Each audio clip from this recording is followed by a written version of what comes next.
ఒక గ్రామంలో చిన్న బాలుడు ఉండేవాడు. అతని కుటుంబం చాలా పేదది. ఒకరోజు యేసుప్రభు అక్కడికి వచ్చారని అతను విన్నాడు. వేల మంది ప్రజలు యేసు మాటలు వినడానికి చేరుకున్నారు. సాయంత్రం అయినప్పుడు అందరికీ ఆకలి వేసింది. శిష్యులు ఆందోళన చెందారు. ఇంతమందికి ఆహారం ఎలా పెట్టాలి అని. అప్పుడు ఆ చిన్న బాలుడు ముందుకు వచ్చాడు. అతని దగ్గర 5 రొట్టెలు 2 చేపలు మాత్రమే ఉన్నాయి. అవి చిన్నవే, కానీ అతను తన దగ్గర ఉన్నదంతా యేసుకిచ్చాడు. యేసు ఆ ఆహారాన్ని తీసుకొని దేవునికి కృతజ్ఞతలు చెప్పి ప్రజలకు పంచమని శిష్యులకు చెప్పాడు. అప్పుడు ఆ టైంలో అద్భుతం జరిగింది. ఆ చిన్న ఆహారం వేల మందికి సరిపోయింది. అందరూ తిన్నాక కూడా 12 గంపలు మిగిలాయి. ఆ రోజు ప్రజలు ఒక సత్యం నేర్చుకున్నారు.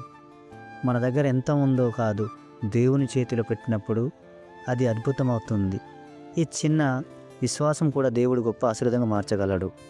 ఈ స్టోరీ మీకు నచ్చినట్లయితే కామెంట్లో ఆమెన్ అని టైప్ చేయండి.